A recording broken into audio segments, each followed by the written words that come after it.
Good evening. I'm Stacy Korbela. I'm a professor of English at Howard Community College, and I'm also a member of the Anne Arundel County School Board.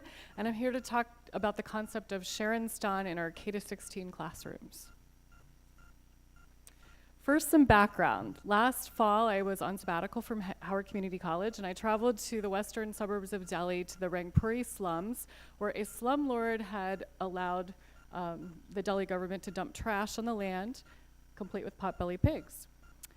These are some of the residents of Rangpuri. They're most vulnerable children who stay home and help their parents sort out garbage until they're old enough to become prostitutes or drug dealers. So education is not a priority for these families, survival is. Although the Rangpuri children are actually allowed to have public education, they have to take an entrance exam to get into kindergarten, which consists of letting them know that their ABCs and 1, 2, 3s in Hindi. Because the slum children aren't learning A is for apple and B is for ball, at age 3 or 4, they're often shut out of public education, perpetuating an achievement gap between the rich and the poor.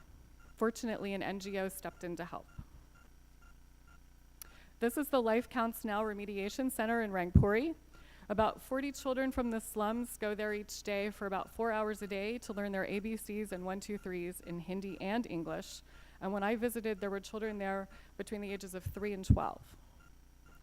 The only problem with remediation is that public education is only for children who are on grade level. So the children who are not age 5 were not going to be allowed back into public school once they pass that entrance exam. So that's when the NGO established that elementary school. This is also another need that they identified. They realized that some young women, some in their teens, who had gotten married pretty young, had no way to provide for their families. So the NGO began a vocational training center for women offering lessons in beauty school and tailoring. In every location I went to, I saw educators working hard to close the achievement gap between the rich and the poor.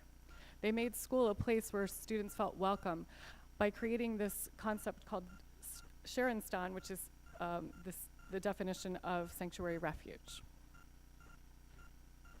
I'm here tonight hoping to inspire anyone who touches the lives of students to help make our classrooms a sanctuary refuge for all children, no matter what. We can do this by following 10 principles. The first is to make everyone feel welcome.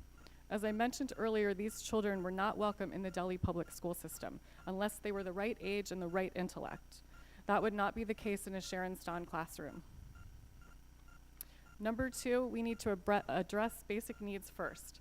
Before any instruction began, these schools made sure that the children had food to eat, clothes to wear, a comb, and a toothbrush.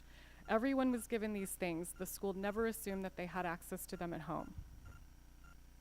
3, we need to take time to build community. Learning shouldn't just be about preparing for an assessment. Students need time to get to know each other and their teacher before real learning can take place. These kids also didn't switch classrooms and classmates every 4 or 6 times a day, so that helps cement the bond.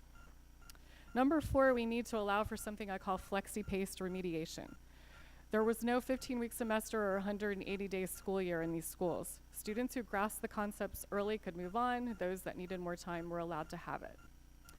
Number 5, make sure manners are modeled. The Saranasthana classroom was filled with pleases and thank yous and yes ma'ams and no sirs. Any sign of disrespect was addressed immediately but kindly. Number 6, we need to include character education in the curriculum. There are many forms of character education, from the secular to the religious, but no matter what version you choose, students should be taught to respect others, be responsible citizens, and be honest and fair. Number 7, separate to motivate. The Saranasthana classroom didn't always mean the boys were with the girls or the intelligent kids were with the struggling kids.